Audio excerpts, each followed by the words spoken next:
عبادت سے جنت ملتی ہے اور محبت سے رسول اللہ صلی اللہ علیہ وسلم کا وصال نصیب ہوتا ہے۔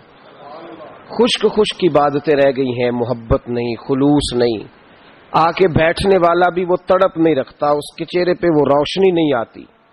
ہمارے بزرگ جو ہمارے اندر شوق ذوق توانائی پیدا کرنا چاہے، ہم سست رہتے ہیں، ہم محبت کا وہ جذبہ وہ حسن، یہ جو ہماری محفل ہوتی ہیں مجالس ہوتی ہیں، یہ ساری محبت کو عروج دینے کے لیے ہوتی ہیں، یہ ساری چیزیں توانائی پیدا کرنے کے لیے ہوتی ہیں، روحانی قوت پیدا ہوتی ہے۔ محبت جو ہوتی ہے نا، محبت، میرے نبی پاک علیہ السلام نے فرمایا جو مجھ پر ایک بار درود پڑے گا اللہ 10 رحمتیں نازل فرمائے گا۔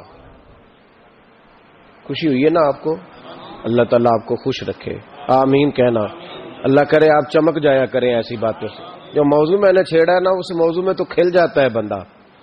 کہا نبی پاک علیہ السلام نے فرمایا جو ایک بار درود پڑھے اللہ 10 رحمتوں کا نزول فرماتا ہے، 10 گناہ معاف فرماتا ہے، 10 درجے بلند کرتا ہے۔ ایک حدیث میں فرمایا جو 10 بار پڑھے گا اللہ 100 رحمتیں نازل کرے گا، جو 100 بار پڑھے گا اللہ 1000 رحمت نازل فرمائے گا، اور ایک جگہ فرمایا جو 1000 بار پڑھے گا نا اللہ اس کی پیشانی پہ لکھ دے گا کہ یہ بندہ نفاق سے بھی بری ہے اور دوزخ کی آگ سے بھی بری ہے۔